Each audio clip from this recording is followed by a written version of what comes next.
Hey, what's going on, everyone? We're here with another Fat White Guy movie review. I'm Steve. Josh. Today we're going to be talking about another Netflix instant classic. It was an instant classic in its time, and it's a classic that's on instant now. And the star of this movie is John Candy. Oh. And the movie? Who's Harry Crumb? Who's Harry Crumb? Yes, sir. It's a question and a movie. Yeah, exactly. It's a pretty cool movie. What did you think about it? I'm a John Candy fan, and because of that, the movie is rated a little higher than what it should be. Yeah. Overall, if you're a fan of just comedies and you're just looking for something to watch, it's a very average film. If you're a John Candy fan, it's really enjoyable. But it has one of the best lines you're ever going to come across in terms of spoof detective movies.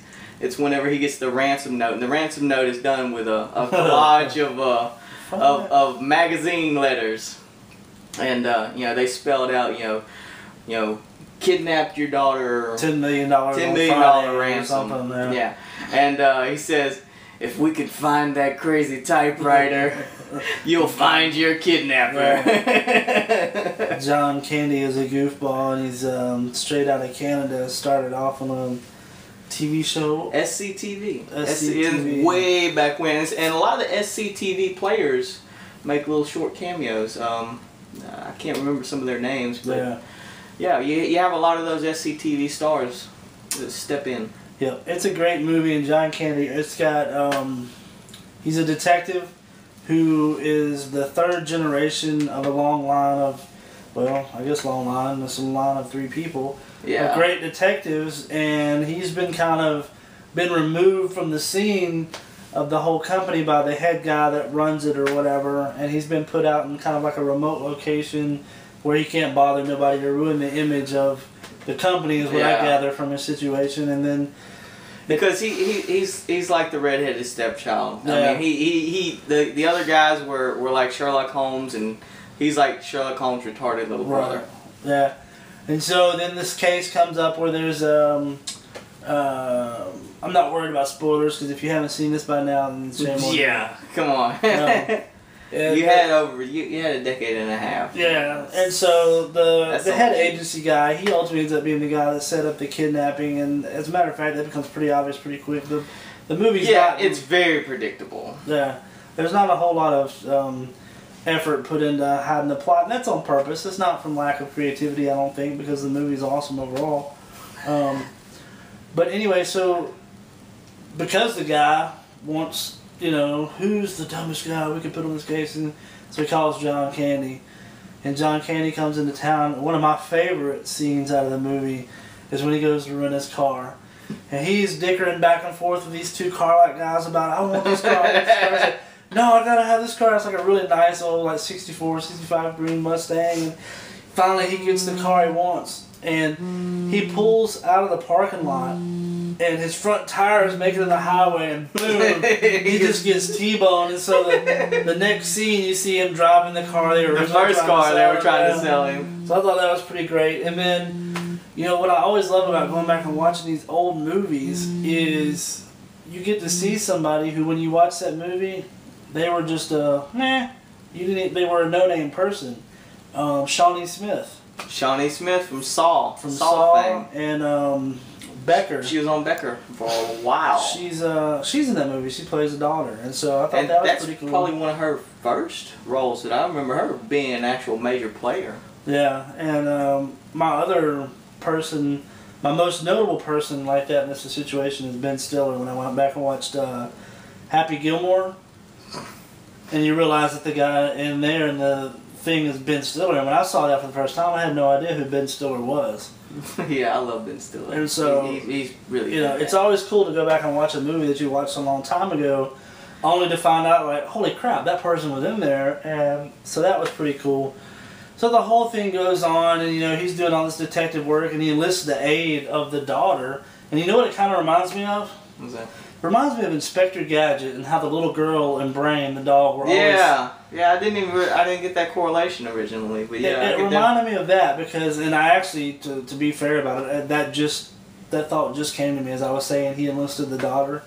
So it didn't occur to me while I was watching it, but now he doesn't have go-go gadget anything. Yeah, he's got sadly. Yeah, and so I thought that was pretty cool, and they have some funny scenes and the driving, and she's like really the brain behind anything they do. Whenever something is done right, it's usually done by the daughter, and it's not his daughter; it's the daughter of the her sister is the kidnapped victim. Right. And she really does a really good job, and she's funny, she's smart, and overall she really did well in this role. And she looks the same as she does now. Yeah. Maybe slightly a tinge of older look. She's actually thinner now. That's the one thing that I could really look at in terms of her facial features. Yeah. She's a bit thinner than she was then. Well, she was like 7 in this movie, so it's probably baby fat. But yeah. It was. She's not fat. No, she's not fat. No, it's, you know. Definitely 80s, but. Yeah. PHAT. I want this channel to go somewhere. I thought that was good. Well, that's why we're on YouTube and not paid to think. That's it. But anyway, that was horrible. That was ridiculous. It's self-esteem. Well, I mean, whatever. We'll leave it. We don't do editing on this channel, so yeah. Well, I take that back. You will see cuts every now and then because sometimes it's just necessary, but for the most part, it's 100% raw. So due to that, we will have to leave in the PHAT reference. Yeah. I was going back to the mid-90s when this film was made. No, you were going back to the closet. There's no closet in the mid-90s. Well, it's only PHAT. So anyway, what else happens? The guy that's the bad guy, Eliot. Which bad guy? Eliot, the guy that choreographed everything or whatever, the kidnapping. The lead. He's the guy, president of the. He's the Ferris Bueller principal, right? No. That's not the same guy. No.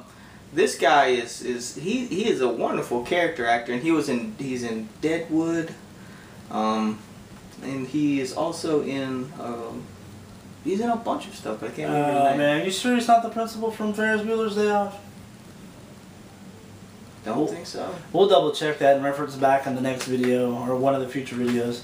I think it may be. It could be a case of just looking like I could be wrong. It happened once back in the 80s. You know what? I think he is. Yeah, I do too. Yeah. But yeah. Who am I? Yeah. I'm just a movie critic for a living, for Christ's sake. So I thought that was pretty. I like that guy. He plays a really good dirtbag. He's always great at that. Yeah. And he always plays. He plays a lot of the sniveling characters. Yeah. That just really, that break down and cry at the end. Yeah. He's absolutely kind of like on Ferris Bueller's Day Off. Something like that. Yeah. So, what else? Like I said, if you haven't seen the movie, you need to go see it. It's on Netflix Instant right now. It's free.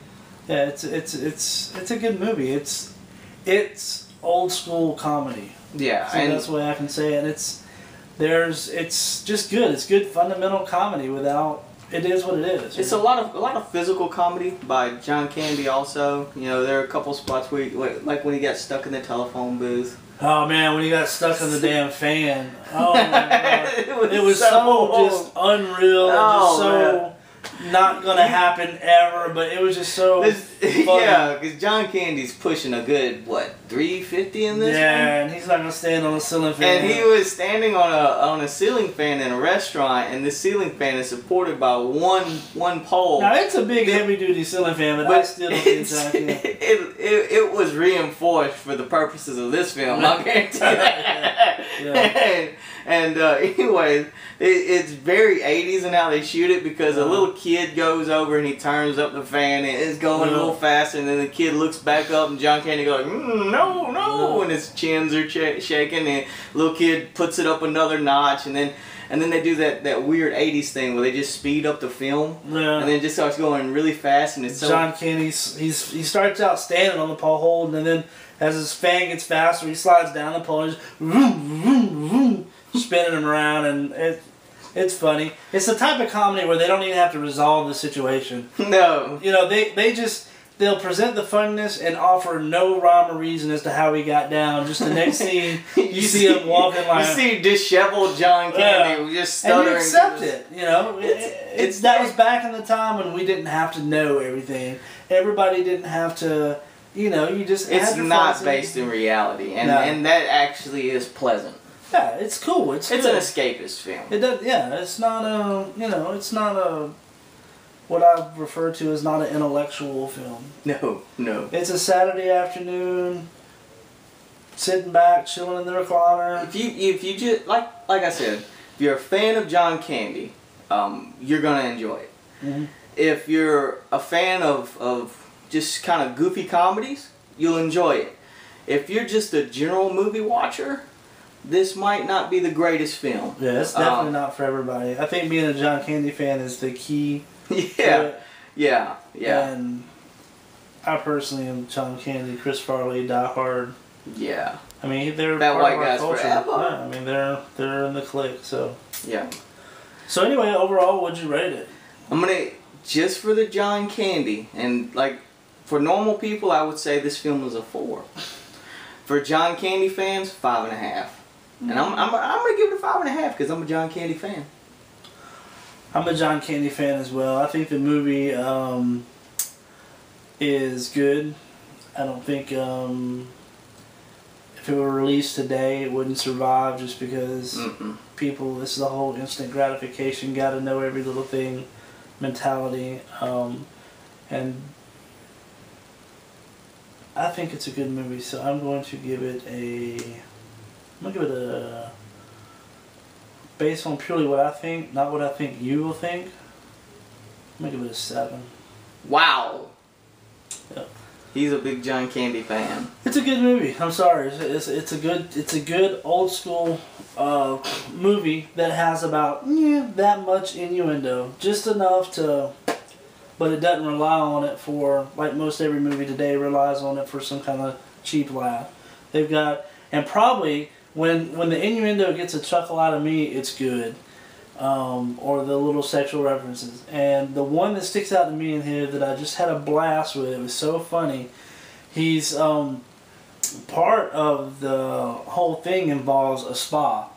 And so he wears a disguise in to do some investigating. And part of his disguise is this little chest hair thing that is shaped like a triangle. He's dressed up like a Persian, and he has a chest hair big rug, basically. It's this exposed chest, and he walks into the room, and she's giving a woman a mud bath, and she's soaked down, and then No, go ahead. You're doing great with. I was just running. I was explaining it was Persian. No, go ahead. I didn't get there quick enough for you, so go ahead and finish it off. Don't let me stop you. Go ahead. Go ahead, tell the people. You can't interject and intercept and then stop. Finish for the people. God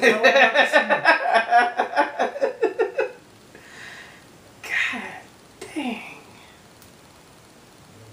It's a cliffhanger. Come on, finish. It's a good piece of the movie. You got to finish something about it. No. I tried.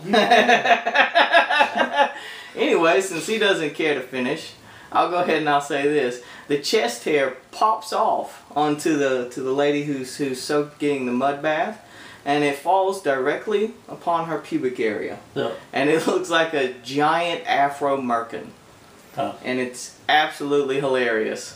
It was a pretty funny scene. So overall, I'm gonna give the movie a 7, 5.5 from Josh. It's you could probably get a median, and it's probably about what you'll think about it. I'm sure. I can see it in your eyes. But check it out if you can. If it's still an instant, if it's not, it's worth visiting the probably $5 rack in any movie store and picking it up. You can get it for next to nothing. I would imagine. So thanks for joining us. Please leave your comments below. Let us know what you're thinking. If you want a movie reviewed, let us know. We'll check it out. Watch just about anything. Yeah. So please share, favorite, comment, do whatever you can, subscribe. We're here to entertain you, so let us know you're out there. So thanks for joining us, and we'll see you next time. See you, folks.